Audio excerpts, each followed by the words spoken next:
let's just jump in here. Like we always do with book studies, we're going to introduce the book.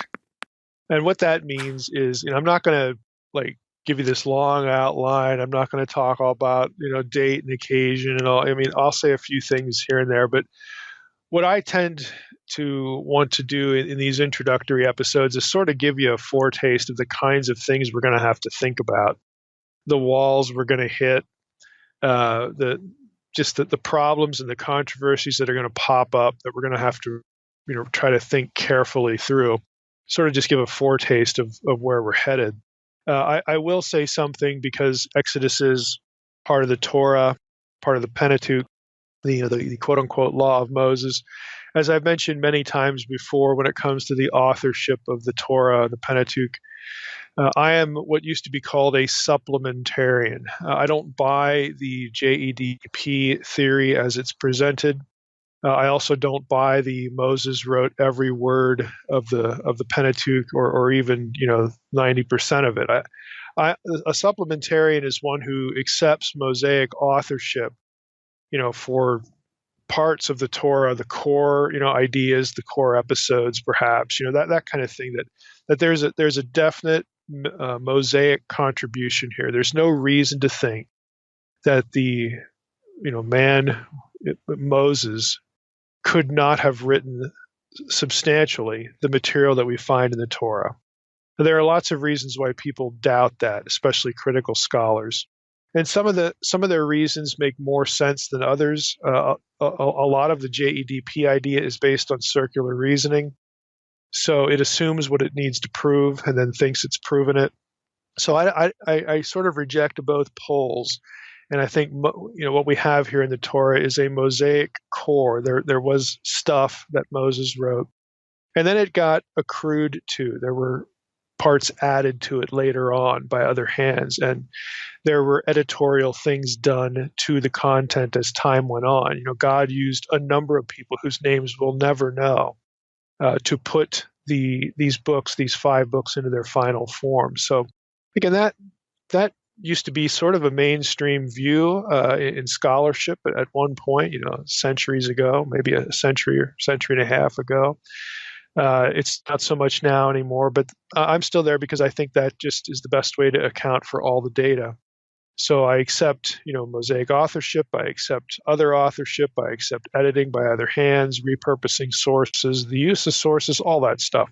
Now, what that means is that the question of date of the book is going to be variable and ultimately indeterminate because they're just going to, you don't know which hand, did what. We'll hit places, and I'll allude to a couple here in this episode where it's very clear that there's an editorial hand at work. Well, we have no idea when that happened. So you can't pin a date on the book of Exodus generally, that the Torah generally. You might be able to argue this part's before, or in this part of Israel's history, this part's in another part of Israel's history. You can do a little bit of that, but as far as, like pinholing a date, that's just not really possible. I have a quotation here from Eugene Carpenter's commentary. He did, the Lexham Press did it's still an ongoing series, the Evangelical exegetical commentary. And Eugene Carpenter did Exodus for us, and he writes this. He says, the composition of Exodus is complex and challenging and is inextricably tied up with the broader issue of the composition of the Pentateuch.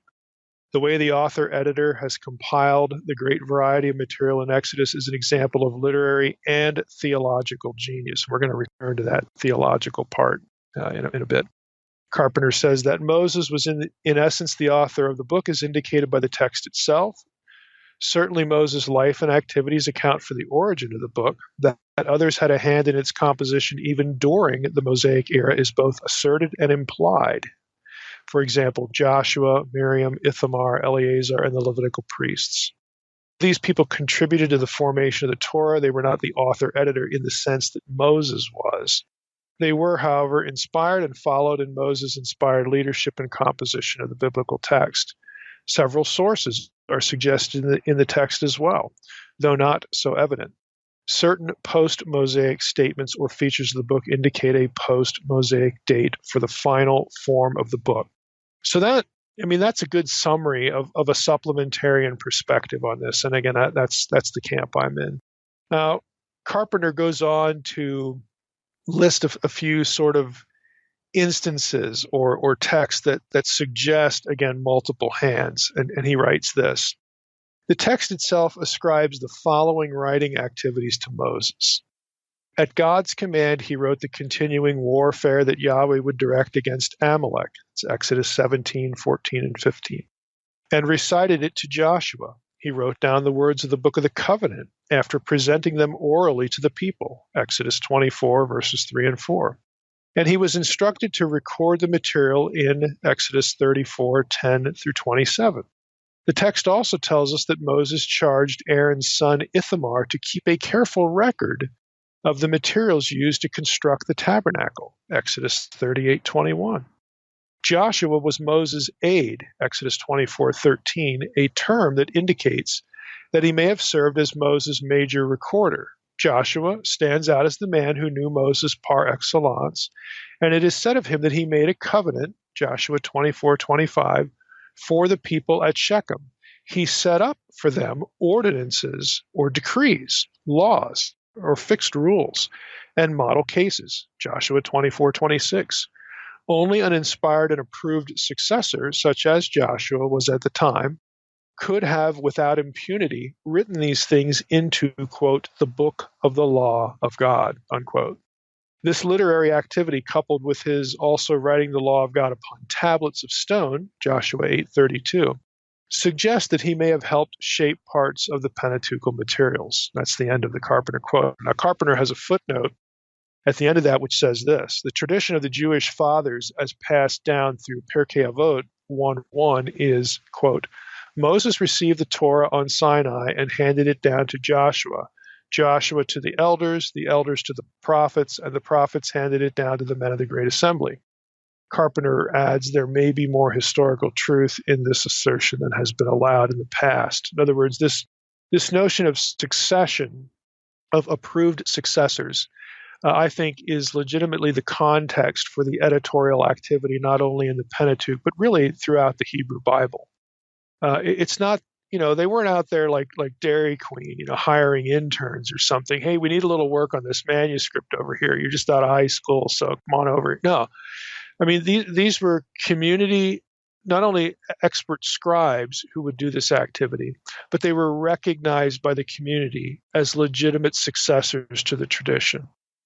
And again, in the context, I've talked on many occasions in the podcast about how I think it's far more coherent biblically to view inspiration as a process, not an event, or even a series of events, as a process that God is aware of, he's watching, he's superintending the entire way through, and it could take centuries. God had a sustained interest in producing this thing that we now call the Bible. It wasn't just a moment-by-moment, zapping-by-zapping interest. If you take that view, and again, I've been quite open with that is my view of inspiration, and I've had a number of lectures that show why that's a whole lot better than, the way inspiration is traditionally taught. You look at it, from that framework, it makes sense, again, that the community would recognize certain individuals and they were skilled and they were just thought to be part of God's hand in producing the final form of whatever they were working on. In this case, the Pentateuch and the book of Exodus. So again, that's how I approach authorship, and it has implications, for dating. And we'll hit some of those things as we go through the book. By way of an outline, I actually think it's convenient for listeners to keep this really, really, really basic outline in mind. Again, this is also, partly based on Carpenter. The book breaks down into 3 sections really easily. There's chapter 1, verse 1, up through chapter 15, verse 21. That is from the oppression of Israel to their deliverance. Okay? In other words, those are events in Egypt. Okay, or concerning Egypt. Real easy. You get past 15:21, so chapter 15, verse 22 through 18:27, those are events at Sinai, or events leading on the way to Sinai. So we have the exodus from Egypt occur, and then the journey to Sinai. So the first section is events in Egypt. Second section is events on the way to Sinai, and that means the last section is stuff that happened at Sinai. That's Exodus 19, verse 1, all the way to the end of the book, chapter 40 through 38. That's stuff that happens while they're at Sinai. So it's a real easy outline. Going to Egypt, going to Sinai, and then they're at Sinai. Book divides real nicely into 3 sections.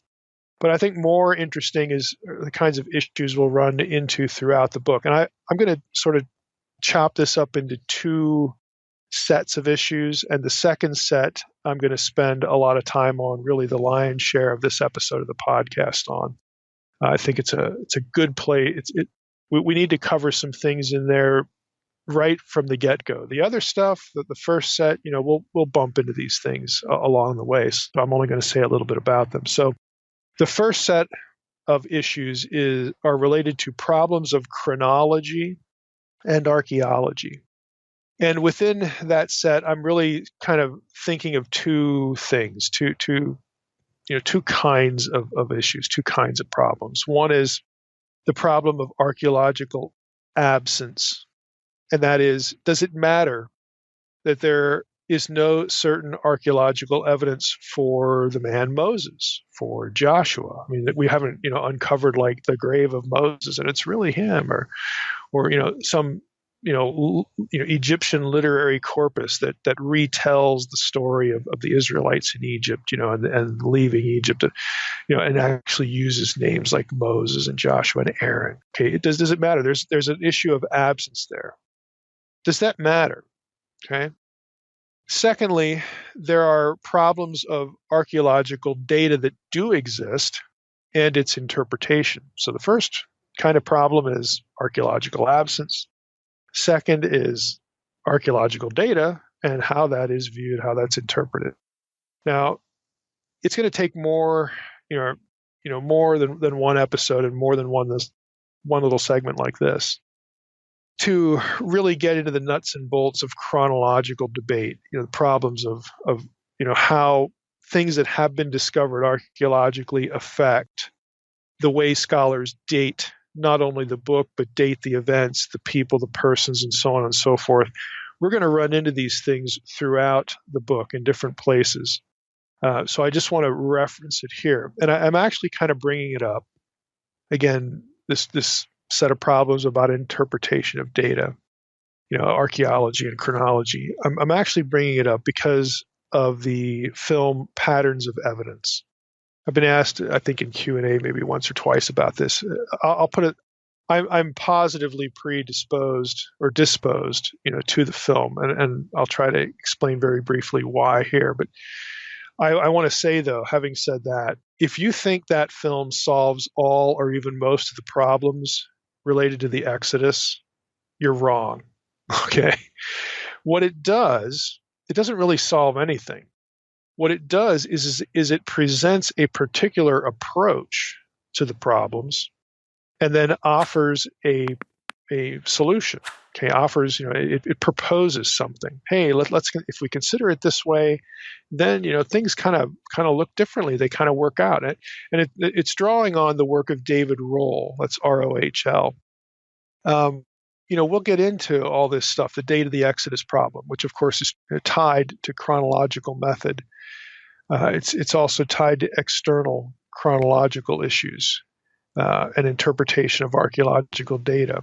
What I mean by that is, if you think the date of the Exodus concerns only 1 Kings 6:1, which basically says in the 4th year of Solomon, that was the 480th anniversary from the time of the Israelites leaving Egypt. Well, there the verse gives us the date. It's 1446 BC because Solomon, the 4th year, 976. You just do the math, or whatever, or 966. You do the math and you come out 1446 BC. Well, that's wonderful. How did we get a real-time BC date for that? The Bible doesn't give you ever BC or AD dates. What it gives you is lifespans of individuals. It gives you relative chronology. Well, this king reigns X number of years, and he was replaced by this guy, and that guy reigned X number of years. Then he was replaced by another guy. This is what you get. You get strings of year years. You get reign lengths, lifetime spans. Nothing fixes it into real-time history. For that, you need to come up with a way to correlate something written in a text with astronomy, because astronomy is how we record and understand and fix time. Our calendars operate on astronomical principles, astronomical observation. I mean, who in the world invented this system? That's a good question. How did anybody know really how to apply it to the Bible? That's another good question. What about ancient civilizations outside the Bible? Egypt, Mesopotamia, Assyria, Babylon. They were doing astronomy too. How does their system hook into astronomy, and do all the systems agree? Good questions. And what patterns of evidence actually does, I mean, it doesn't get into the nuts and bolts, but David Rohl was part of what used to be called the Ancient Chronology Forum on the internet. I used to be a chronology nerd. I'm still a nerd, but in other ways. I used to be really into this. And it is so complicated. It is so variable. And frankly, it is so uncertain that I have frequently referred to ancient chronology and problems and debates about chronology as nothing more than a quagmire. That's what it is. So what patterns of evidence does is it presents David Rohl's ideas of how to align certain texts in Egypt with biblical texts that are now separated by about 200 years because of the way these texts are dated and because of the way the dynastic chronology of Egypt is dated. And Rohl is saying, well, there are problems with the whole system that allow him to to compress the chronology 200 years. If you've seen the film, you've seen these really, and they are cool. I know, Tim Mahoney, who made the film. He's a really good guy. Again, I liked the film because it does a good job of presenting Rohl's presentation of the problems in his proposed solution. And it has wonderful graphics. And if you've seen it, they'll talk about how, the mainstream has this text over here in Egypt and the Bible says this, but they're separated by 200 years because of the way things are dated.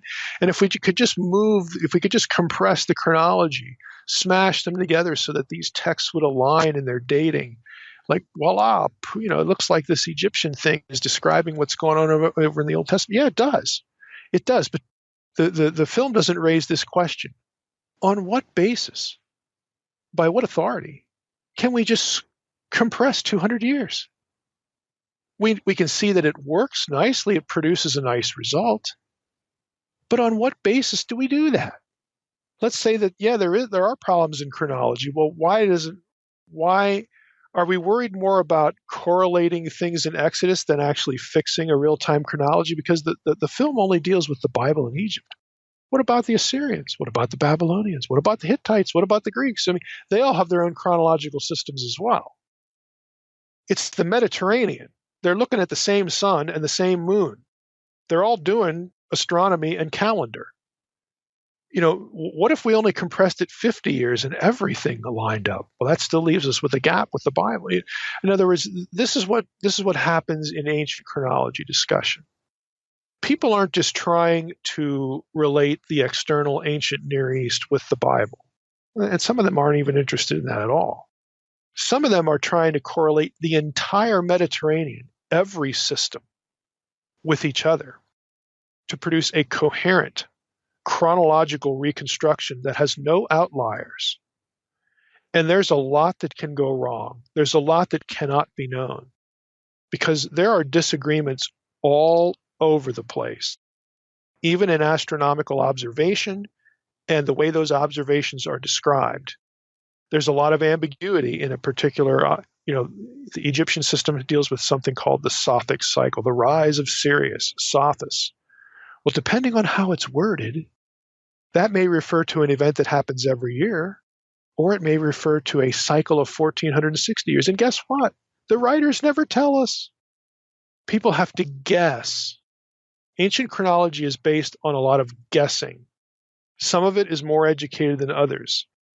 There's no synchronicity. There's no wholesale synchronicity across the ancient Mediterranean. And whole books and whole studies have been written about this problem, these problems. So again, these don't get solved by a film called Patterns of Evidence.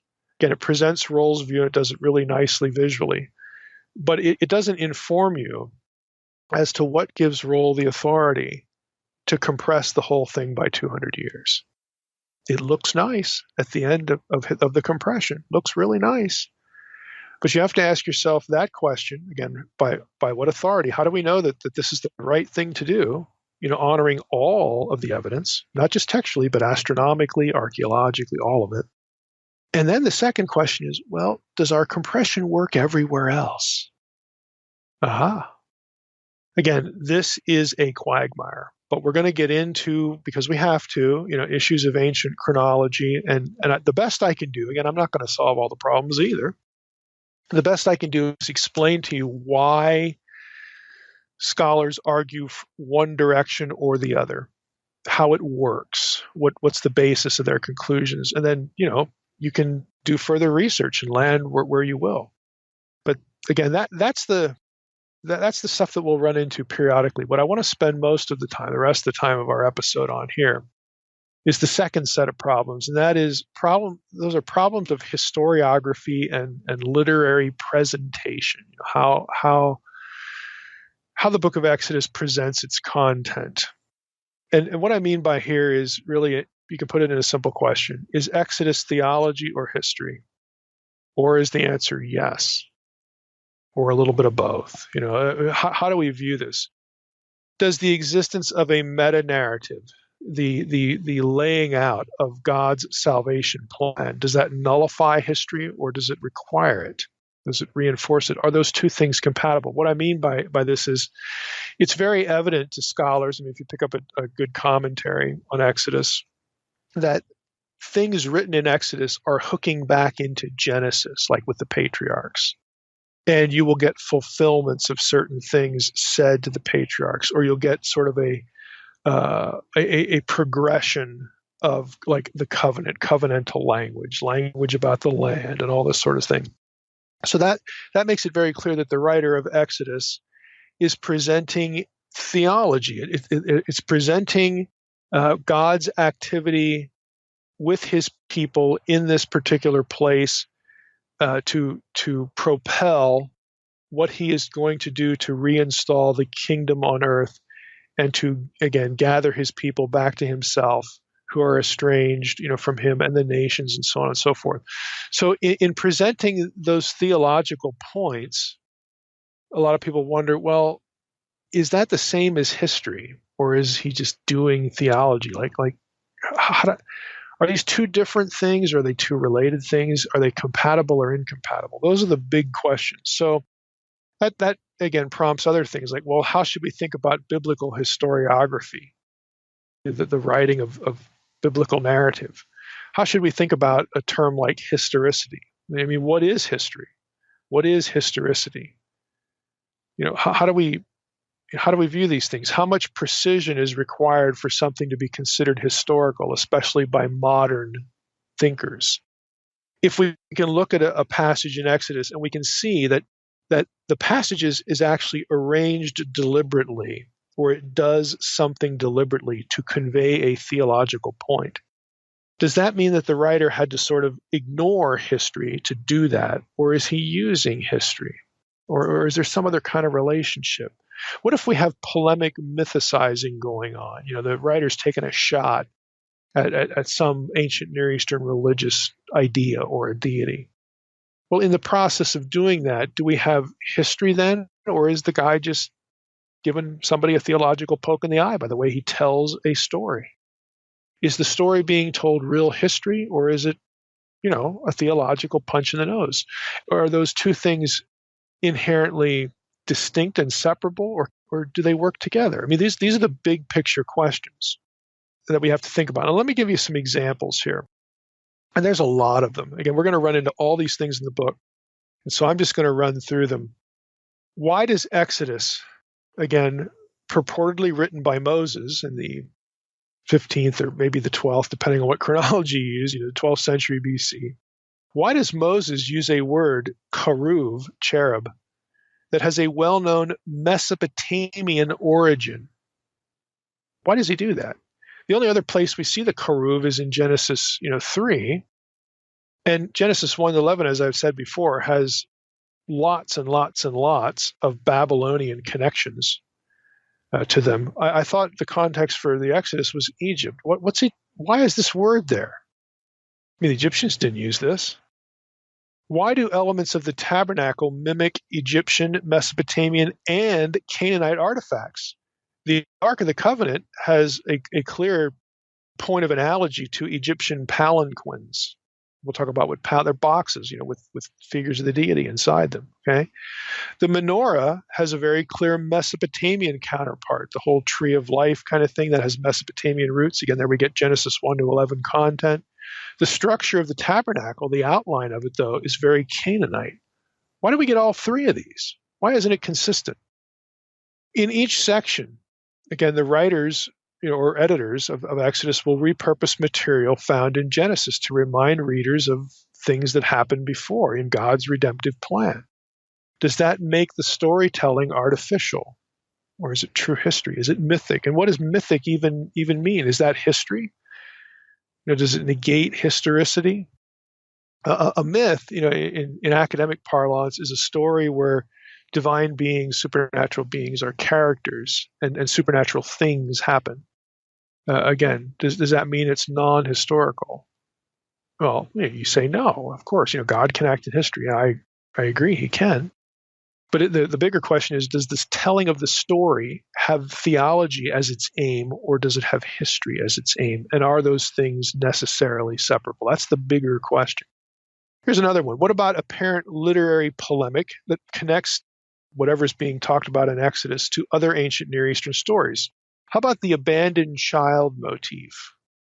Moses, the story of Moses' birth, put in a little basket, set afloat on the Nile. Okay, there are whole studies on what scholars call the abandoned child motif. There are a lot of these in the ancient world, where the hero of a story is released or abandoned, by his parents, gets discovered by, somebody else, and then they grow up in completely different circumstances, and they become a hero of the story. They go from rags to riches, that kind of thing. But you have this abandonment as a child motif. What about Exodus 24, using language from Baal's courtyard to describe the presence of Yahweh? So you get literary polemic that's very obvious. Is that something in and of itself? Why would the story be told that way? Is this like if we went back in time, would we actually witness this as a real-time event? Or is the writer trying to make, his only goal is to make a theological point? Again, how do we view this stuff? Carpenter asks a few more. Why is Canaan the promised land? Why Canaan? Why is Pharaoh never named? We're going to get into this as well, because at a certain point in Egyptian history, pharaohs do get named, but at a certain point before, they don't. Does that affect the dating of the book? Well, it might. Why is Sinai called the mountain of God? Why is its geographical location never pinpointed? It's quite controversial as to where Mount Sinai is. Why do terms like tabernacle and tent of meeting at times overlap, and at other times they're quite distinguished? What's going on there? Why is material at times not presented in a chronologically accurate way? Here's a good example. If you go to Exodus 16:34, you have this said, "As the Lord commanded Moses, so Aaron placed it," that is his rod that budded, "before the testimony to be kept." Now the word testimony there, edut, is used of the Ark of the Covenant in other passages in Exodus. Guess what? Exodus 16, the Ark of the Covenant, hasn't even been built. What do we do with that? It's very clear that the term is used earlier than when the thing's actually built for a particular reason. And again, scholars have tried to figure out what's going on here, why this. And it's certainly out of order, but that's the actual question. Why does the writer or editor arrange things out of order? Is there something deliberate that they want to teach? And if the Ark of the Covenant didn't exist, should we look at this and say, well, this obviously can't be historical because the Ark wasn't even built yet? Okay, in that sense, it would be non-historical, but the writer would know that because the writer is also going to work on the passages, or the editor is going to work on the passages where the ark is built. So he must have moved the material, from this point to the next point. He must have referenced it before it was built for a reason. What would the reason be? So there you have an example of something that would be sort of in real time, potentially, I'm not going to play my hand yet here, but potentially non-historical, but still kind of historical because it's just literature. It's just the writer or editor is just taking something from the book and repurposing it in a very deliberate way to make a particular point. Is that okay? Like, does that violate some cosmic rule of how to write a book, a religious book? Again, these are the questions that we have to ask ourselves that we're going to run into. Here's a bigger example: the life of Moses. And this comes, I owe this observation to John Currid's commentary. Currid, Currid, Currid has a PhD in, I don't know if it's in Egyptology, but it might be Bible and ancient Near East too. But he has really substantial training in Egyptology. He's an evangelical Old Testament prof. And in his study commentary on Exodus, published by the Evangelical Press, he notes that the early life of Moses serves as a prototype of the entire Exodus event. So he says, what I mean by that statement is that the general and major events of Moses' life while in Egypt and in Midian model and prefigure the salient circumstances in the life of the emerging nation of Israel later. And then he explains, he writes, in the foregoing analysis, the hero of Exodus was defined as Moses or Israel. Either one, with Yahweh as the donor or helper. He's the deliverer. What if we consider Yahweh the hero, though? Later biblical references to the liberation generally emphasize God's role, barely mentioning Moses at all. And in fact, the Exodus story is often described as a battle between Yahweh and Pharaoh over who shall possess Israel. So if you keep going, through this, you wind up again in a different place. So we look at, Moses as the hero or Yahweh as the hero? If you look at, it's just going to take you in different directions. Back to his earlier comment, if you actually do look at events in Moses' life, I'll just give you an example. In Exodus 2, Moses is born as a slave in Egypt under oppression and persecution.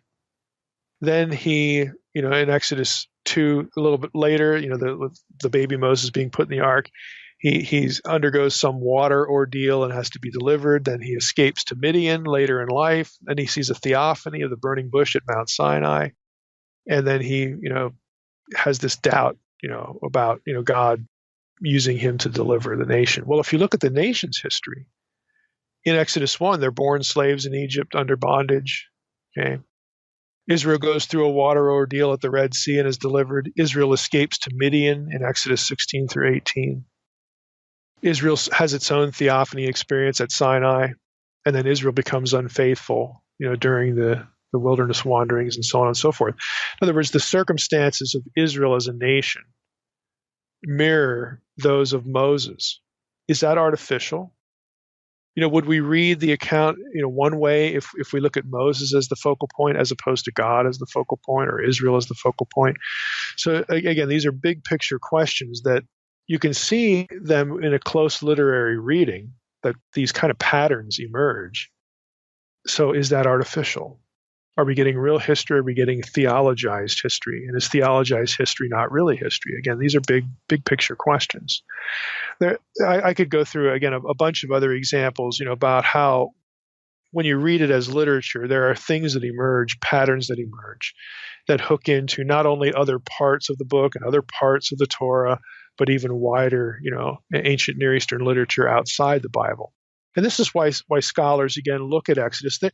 They're not asking these questions because they hate Exodus, because they hate God. They don't believe that, they don't believe in inspiration. I mean, some of them do. Some of them don't have any time for an idea like inspiration and whatnot. But there are other people who are a little more thoughtful and who accept the idea of inspiration. And they wonder, well, what do we have here? What do we actually have? Because we do see these patterns the writer is very evidently doing something to us. So how do we parse that? Now, what I'm going to do for the rest of our time here is I'm going to take you through part of a presentation I did at the Frequency Conference because it was on precisely this question. I was assigned to do a presentation on the validity of the Old Testament, which was vague enough that I could more or less do what I want. So I didn't do a session on, hey, here's how we harmonize this with that, and just that kind of apologetic thing. Because honestly, while that has some value, it doesn't address the bigger points. And so I think we need to think better and think well about some of these big picture questions. And so I'm going to prep you for the way I think about these things, because that will be useful the rest of the way through the book as we jump into the book. So I want to drill down on thinking well, and I would say thinking honestly about meta-narrative, about this question of, is literary presentation, is that artificial? About terms like history and historicity and mythic history. Again, I'll be bold enough to say, I think a lot of the critics who raise these questions, the people who sort of are hostile, I don't think they're being honest, because at the end of the day, you could take all of their questions and apply those questions to their own life story, and they would render themselves unhistorical. Now, that might sound a little odd, but I'm going to show you why that's the case. Okay. So let's start off here. The Dictionary of the Old Testament in the historical books says this. I think it's a good way to jump in here. The word history is Greek in origin. Its definition as a literary genre and the extent to which its use for biblical material may be anachronistic are questions raised by recent scholarship. History, for most modern Westerners, okay, keep that in your mind, most modern people, history is what happened in the past, and, that's it. History is what happened in the past. Well, that's a little simplistic. History and history writing as a literary genre is an account, yes, an account of what happened in the past. That's true, but that's not all that we're dealing with here. The latter is judged, again, the way it gets written. There's these genre considerations. The latter is judged by how accurately and objectively it recounts past events. There's some recognition that historians have their own biases, and that no one is completely objective, and that writing history involves interpretation. And all those things are true. If pressed, most moderns probably will admit that it may be impossible to know for certain exactly what happened in the past. Nevertheless, telling exactly what happened remains the goal and the essential definition of the genre, history, as it is generally envisioned. That's the end of the quote. So for most modern people, if you ask them what history is, it's, that's what happened in the past. And they don't really think too much beyond that. I'll add another assumption that many moderns, especially critics, bring to the table. They have been taught that crediting the causation of events, whether directly or providentially, to God, having God as the cause of events, cannot be considered history. That's just the way people are taught, academically.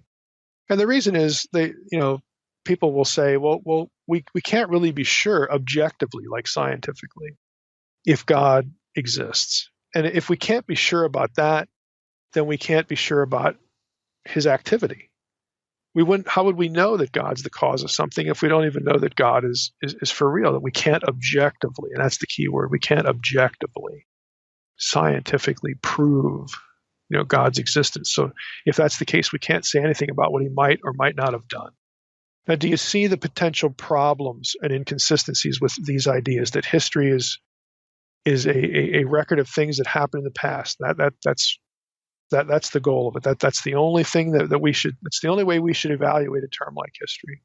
This complete objective record of things that happened in the past, and then essentially removing God from the equation. Do you see the potential problems? Well, in case you don't, I'm going to go through a few of them. Historical reliability presumably requires then precise accuracy, exactitude, okay? We as moderns assume that to have real history, the account has to be absolutely, utterly completely precise or it can't be history. Now, I'm going to suggest that that is flawed. That is way overstated. And I'm going to give you some concrete examples in a moment. It also assumes total objectivity is required for something to be truly historical. In other words, there's no intentional bias at all. There's no subconscious bias. We have to, unless we can have complete 100% infallible assurance that something is precisely accurate and totally objective, we cannot call it history. Now, that raises an obvious question, at least to me. Actually, a few obvious questions. How precise must you be in order to be considered accurate? Let's talk about sources. How many sources is enough? Because you'll have people that say, well, we can't really consider the Bible as a source for this event because we need another source to validate the first one. So if we only have a single source, we can't really see that as history.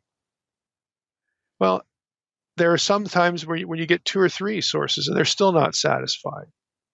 If the Bible's one of them, they still don't count it. And so my question is, well, how many do we need before we actually take the Bible seriously as a source? How many is enough? How about conversations?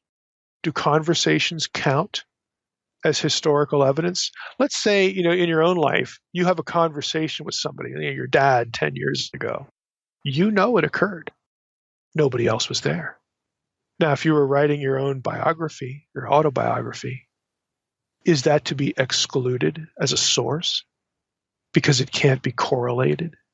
Like you just wipe that off the table like it never happened when you know that it did?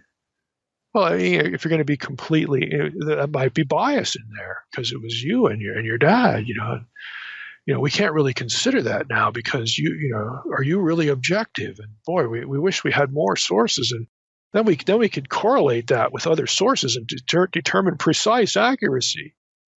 Can you see where I'm going here? How about memories? Memories can be accurate even if nobody else was in the room. They really can.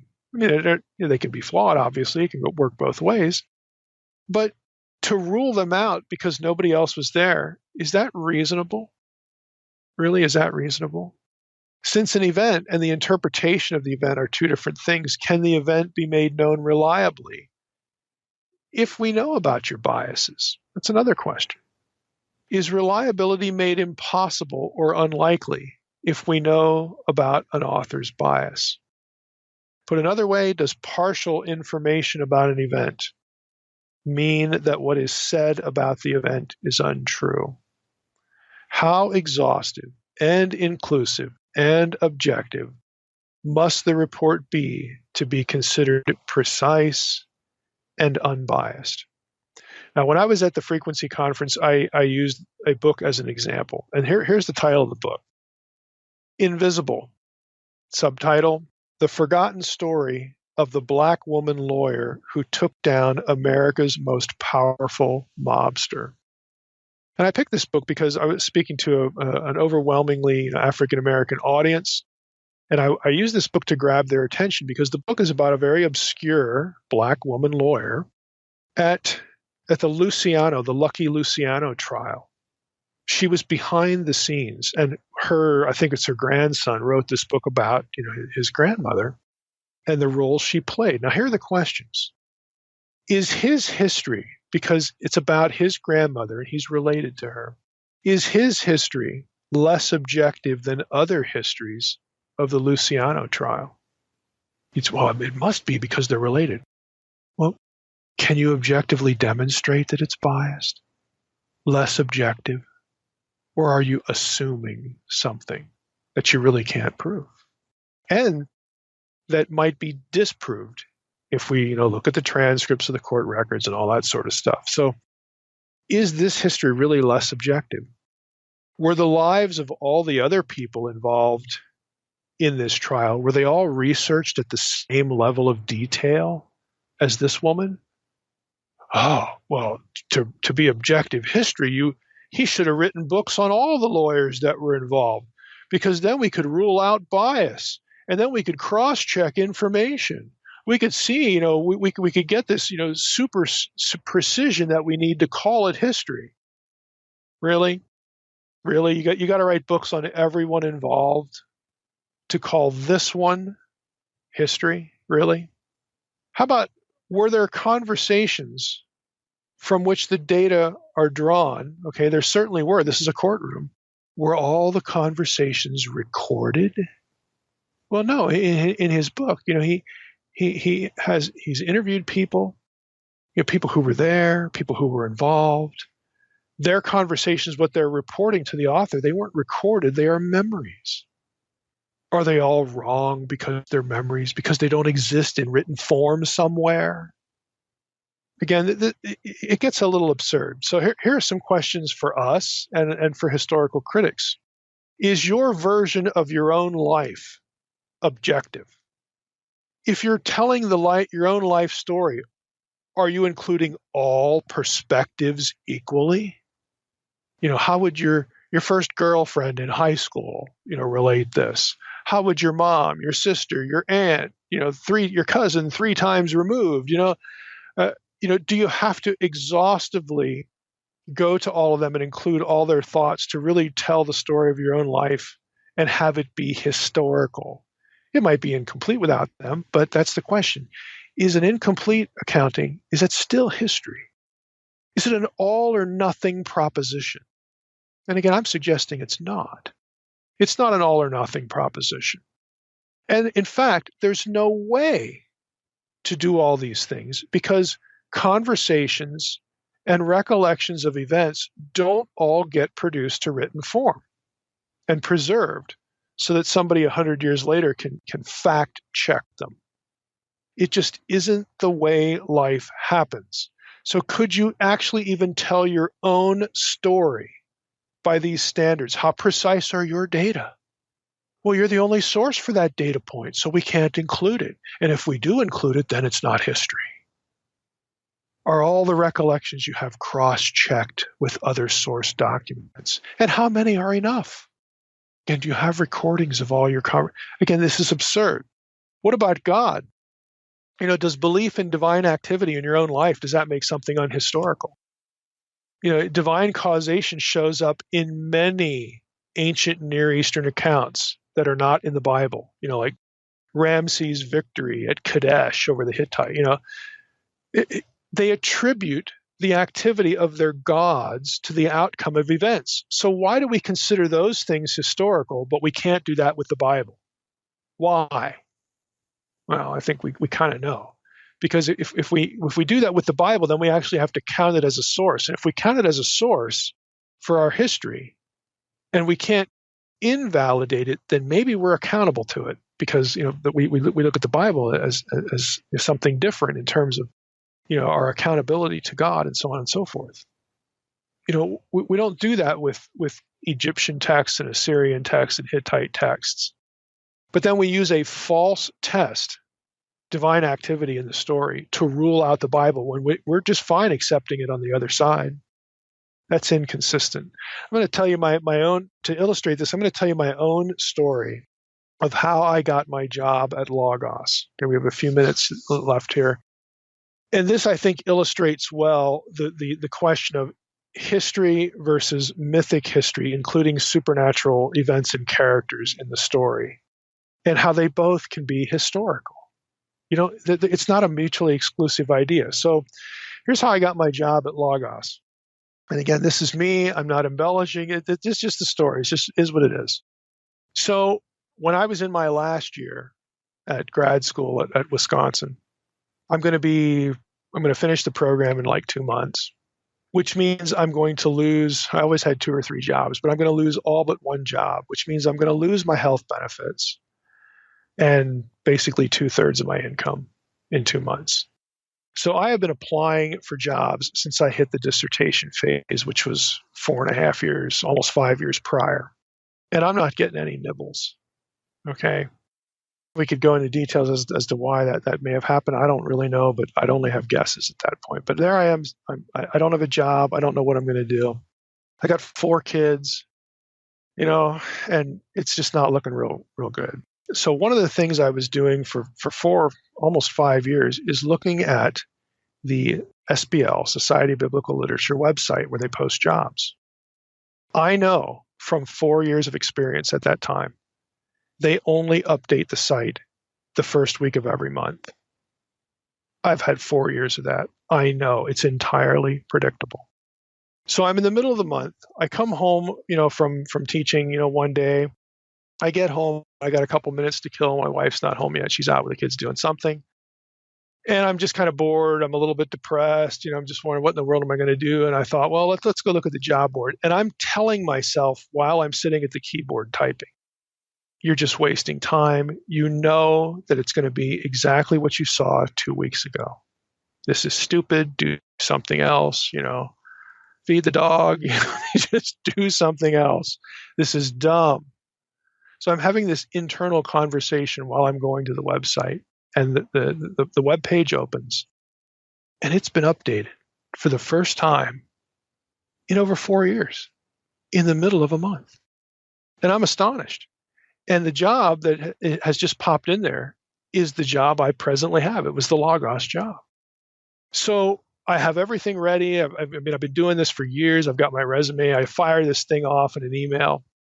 My wife, comes home, and less than an hour later, after doing that, I get a phone call, and it's a friend of mine, now, Bill, his name was, and we start talking about this job. And then he loops in Bob, our CEO, and he loops in then Dale is retired now, but Bob's dad, Dale, was our VP of the company. He gets looped into the conversation. We sit there for an hour and talk. And at the end of it, Bob says, well, we want to have you out here. Come out and visit the office, and we'll do a formal interview. You meet the people that you would be working with, and we'll just take a couple days and see what happens. And so I looked at my wife and told her what was going on, and I said, why not? It's like a little vacation. We get a couple days on the West Coast, Northwest. We've never been there. Let's do it. So, okay, why not? We don't have any reason to say no. So we went out and visited. We went out to dinner. Bob likes to interview people at dinner. We met everybody that I'd be working with. We went through the whole thing. And so at the end of this, I'm expecting, to hear, well, it was good to have you out. We need a week or so to think about what happened here, and we'll get back to you. So I walk into Bob's office, and he looks at me and he says, well, we've decided to offer you the job. Here's what it pays, blah, blah. He's giving me all these details. Now, I know, because I have cobbled an income together for years, I know exactly to the penny what we need to survive. And this is like more than that, and I can't believe it. So I'm like stunned that I actually have a job offer after 4.5 years of nothing. So, I didn't really know what to say. And I said, well, can we have 24 hours to think about it? It's a big move. And, sure, whatever, And so I wind up obviously taking this job. Now, I found out years later from Dale that I was the first person to respond to that job posting. It had lived online for less than an hour. So it literally didn't exist when I was driving home from school. It literally popped out of the ether. And I saw it. Again, having the conversation with myself that this is stupid, don't look, and applied for it. He said, you were the only person we interviewed. That was it. We had the interview. That's it. You're the only person we interviewed, the only person we invited out. We're done. Now, I look at that, let's be honest. I look at that and I see God's hand in it in, half a dozen places. The job literally didn't exist until I got home. And I'm the only one that applied for it, that they interviewed, they brought in, they talked to. That was it. And we're just 2 weeks later, it's just a done deal. That's it. We don't need to have any other conversations. Now, if I attribute divine activity to that, what I'm doing is I'm taking a series of events and I'm mythicizing them. I'm assigning a divine role to things that really happened. Folks, those things happened it's still history. What I'm suggesting is when we look at a book like the Bible and you have writers that theologize things, they do mythic history. That doesn't mean that the events they are using, that they are attributing divine influence and providence and even direct activity, it doesn't mean that those things are fabrications. Every one of you listening to this can do that kind of thing with your own life. Now, I may get to heaven and God might tell me, in your reconstruction of what happened that day, I really wasn't in, I was definitely in this thing, but that other thing over there, that was something else. I wasn't paying attention. I'm being a little silly now. I mean, in other words, I might get corrected on how I parsed that, but it still happened. It's okay. When we have the Bible, that's what we have biblical writers doing. These things happened. The way they tell the story, okay, they may not be connecting dots quite, the way God would connect them. Okay, but they're attributing divine activity to things that happen boots on the ground, and they're telling us the story. I think the Bible is a little more reliable. Again, just because I think God has a more direct providential interest in how Scripture's produced than my retelling of how I got my job. But the idea is the same. Attributing divine activity to a series of events, that's mythic in academies, in the academic, dialect. That's mythic history. But it doesn't mean it's not historical. And we're going to run into that kind of thing in Exodus all over the place. So maybe what we should do is, instead of judging history by modern expectations, this exact precision needed, total objectivity, valid, you can't have one source stand on its own. Again, even those criteria would undermine our ability to even tell our own story, things that we know occurred. So maybe instead of having a set of standards that really don't quite work that well in real life, that don't really satisfy our modern way of thinking, maybe we should be thinking about how ancient people looked at what they were doing. When ancient historians wrote, they used speeches of people. They used conversation. They used dialogue. And since none of those things were recorded, they had to make up conversation. Nobody's following, Achilles around or Alexander around with a tape recorder. Historians will capture the gist, the essence of what was said in a dialogue that they invent. But it's faithful to what really happened and what was said. It's just not an exact reproduction. But we still view that as history, and they viewed it as history. I mean, we view it as history when we can put it in the context of our own lives, things that we know happen. If you're going to be this uber critic that's going to discount all this stuff, well, good. I want to see you write your own autobiography, and then I'll take your tests and apply it to what you just wrote about your own life. And we'll see if you really exist. It's inconsistent, is my point. So they used speeches, they used narrative, they did meta-narrative things. They were trying to capture an event appropriately, but they used literary creativity and even artificiality in the way they arrange things, but it still is faithful and is appropriate to what happened. They're still conveying true things. Just because it's non-modern, it's not the way moderns would do it, doesn't mean it's not true, doesn't mean it's not historical. So I think that's what we need to do. We need to recognize that, this is the way ancient historians do it. They incorporated things that moderns would be hesitant to include. They wrote for a different reason. They weren't just, writing to recall the events of the past like they were bookkeepers. Okay, they're not just, we have to be exact precision. Somebody's going to, check on our work and, like accountants or something.